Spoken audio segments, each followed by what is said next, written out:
Oke guys, jadi ini adalah drone SJRC ya, serinya adalah F11 yang 4K. Jadi drone ini datang dengan dua versi, ada yang 4K, ada yang 2,5K.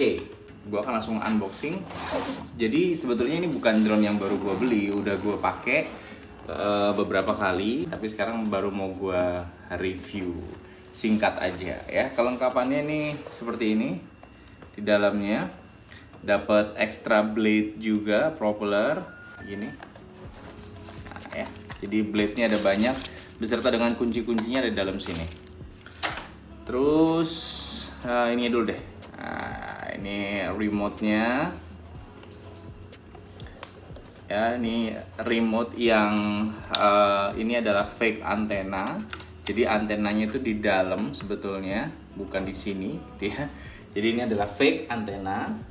Tapi tetap dia jaraknya sih diklaim bisa sampai 1 km, tapi gue belum pernah coba terbangin sampai 1 km, mentok-mentok paling 200-300 meter sih gitu ya.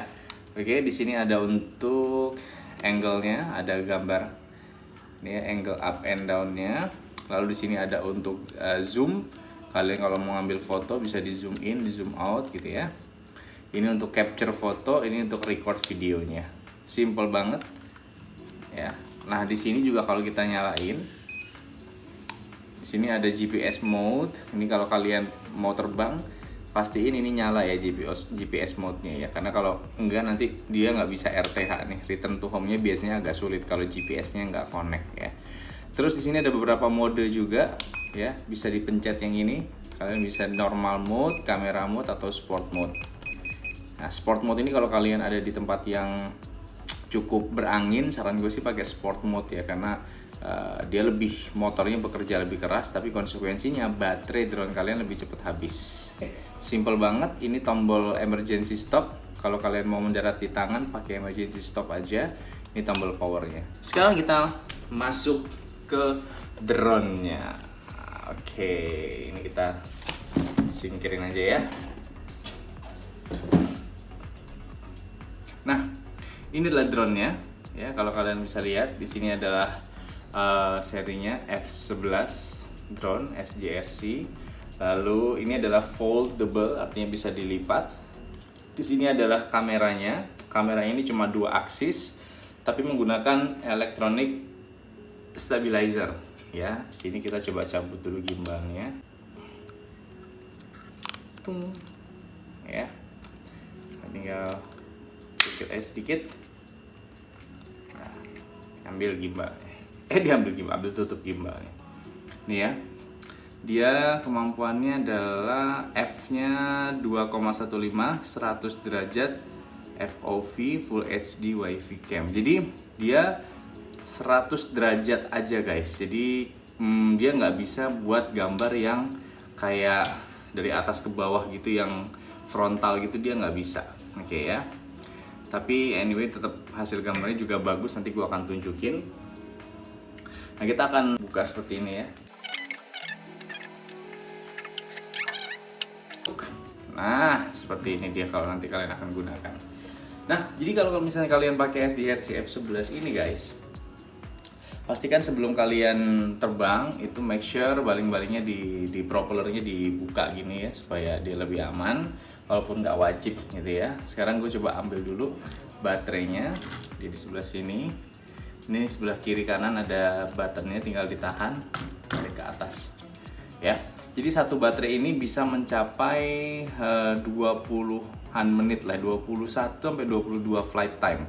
Jadi 22 menit itu cukup lama ya. Itu kalau misalnya kalian ambil gambar tuh bisa dapat gambar yang bagus-bagus.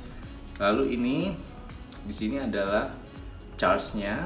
Nah, ini juga datang dengan kabel chargernya. Ya, jadi kalian nggak perlu khawatir, yang mau ngecas aman gitu ya. Yang penting harus pakai kabel micro USB biasa. Oke, seperti ini. Nah, untuk drone-nya sendiri, ini sih kalau kemarin gue coba terbangin itu nggak ada masalah sama sekali, no issue ya. Sekarang kita coba apa aja sih kekurangan dan kelebihan dari SJRC F11 ini. Tapi sebelumnya gue pengen ajak kalian lihat video-video yang gue ambil menggunakan SJRC F11 ini.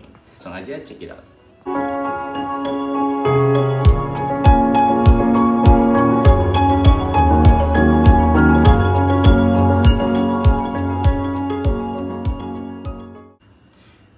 Itu dia guys, video-video menggunakan SGRC F11.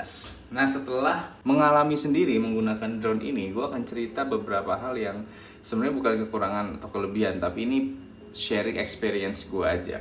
Yang pertama adalah drone ini di bawahnya itu nggak ada sensornya sama sekali guys. Di sekelilingnya juga nggak ada sensor, jadi ini cukup berbahaya juga buat kalian yang belum terbiasa pakai drone. Khawatirnya ntar kenapa-napa ya. Ini agak-agak riskan gitu ya. Di bagian bawah juga nggak ada sensor buat biasanya kalau DJI ya itu ada sensornya di bagian bawah sini, atau beberapa drone lain juga ada sensor, sedangkan ini tuh nggak ada sensornya.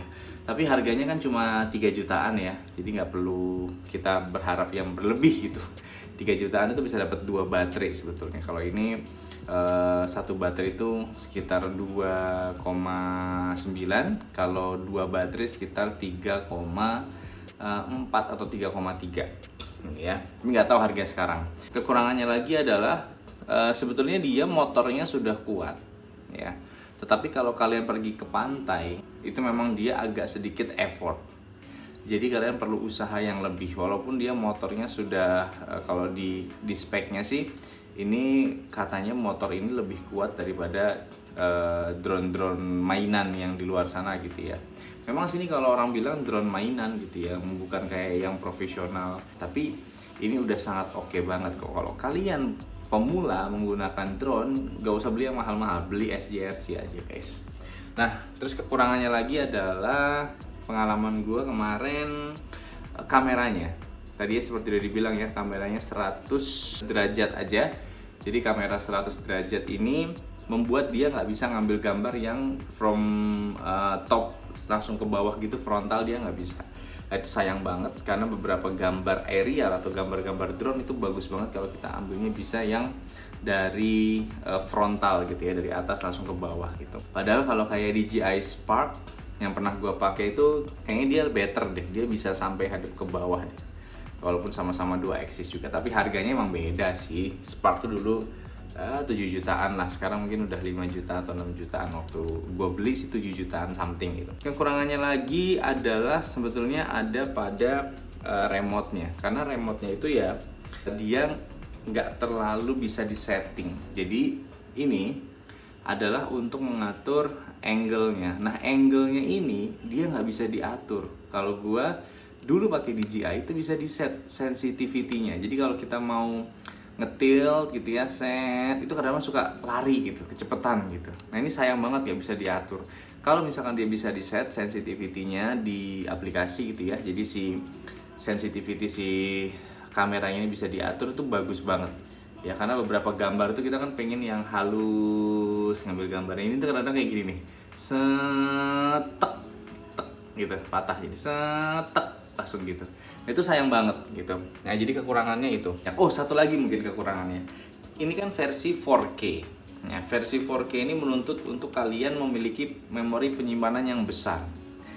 Alangkah baiknya mungkin kalau nanti nextnya itu kita bisa milih resolusinya. Ini entah gue yang nggak tahu atau gimana ya, tapi pengalaman gue tuh kayak resolusinya itu nggak bisa dirubah guys. Dia udah paten di 4K gitu. Memang sih bagus, tapi beberapa device tuh kayaknya ketika kita ngedit harus kita turunin juga tetap ke 1080 gitu, karena beberapa laptop tuh memang support sampai Full HD aja.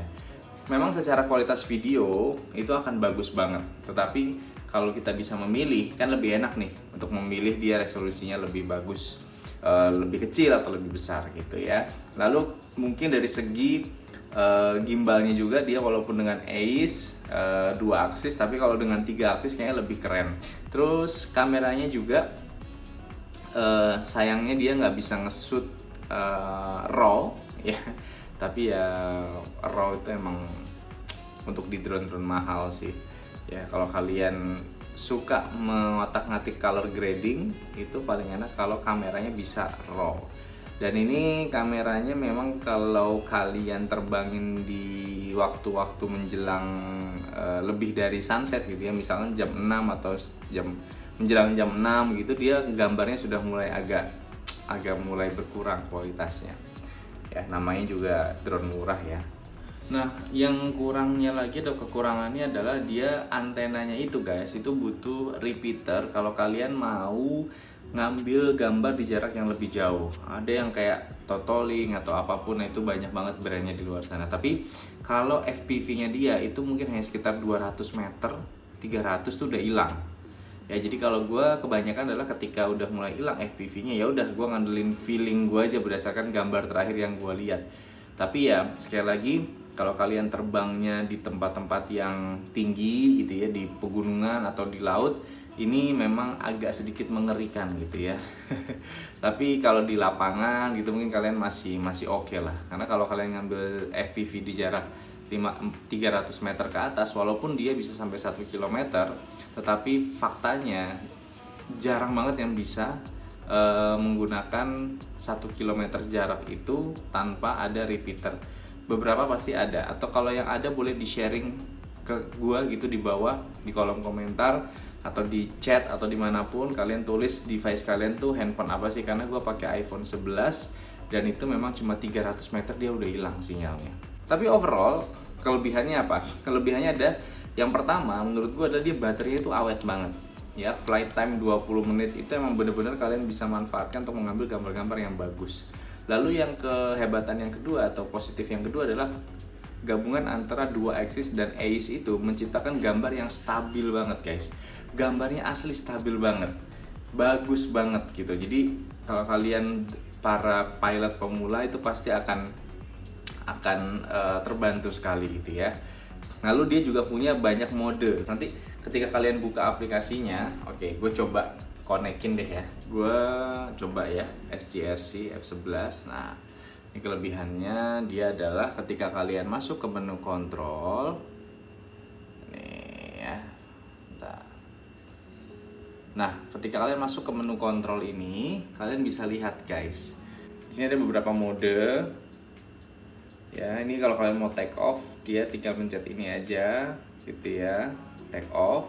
Lalu kalau misalkan kalian mau, tapi syaratnya untuk take off ini harus connect ke remote-nya ya. Ini kan remote-nya nggak connect nih di sini. Lalu di sini ada juga mode return to home di sini, dan ini ada modenya nih. Nah, ini kan bisa image follow, GPS follow, bisa menggunakan VR juga ya, lens angle. Kalau ada gesture foto juga, gesture record. Dan ini rules, kalian bisa ngajak dia untuk berputar-putar gitu ya kemanapun yang kalian mau. Gitu ya. Lalu ini ada filter ya, ada juga di sini filter zoom gitu ya. Zoom ini untuk gambar, untuk foto tentunya. Jadi ini beberapa hal yang menarik, terutama yang route rules ini. Jadi kalian bisa bikin, misalkan dia dari sini, misalkan ya, gue kasih ini dari sini misalkan, lalu kalian ajak dia terbang ke sini. Nah, dia akan terbang dari titik 1 ke titik 2 itu secara otomatis ya. Kalau kalian mau buat triangular juga bisa seperti ini misalkan, terus dibalikin lagi ke sini, terus ke sini, nah terus dia ke sini. Udah tuh. Nanti dia akan bisa ngikutin jalur kalian itu dari titik ini sesuai dengan route yang kalian mau gitu. Lalu tinggal di kurangin aja kalau kalian mau ganti jalurnya. Nah, ini fungsi yang berguna banget. Oke, jadi itu adalah beberapa experience gue, kelebihan dan kekurangan SGRC F11 ini. Saran gue sih kalau kalian emang mau belajar pakai ini tuh udah lebih dari cukup. Bahkan kalau mau buat untuk pekerjaan gitu ya, ini bisa dipakai juga SGRC F11. Dan tentunya buat kalian semua yang suka video ini, tolong di like, di subscribe juga. Oke, thank you for watching. I'll see you next time. Bye bye.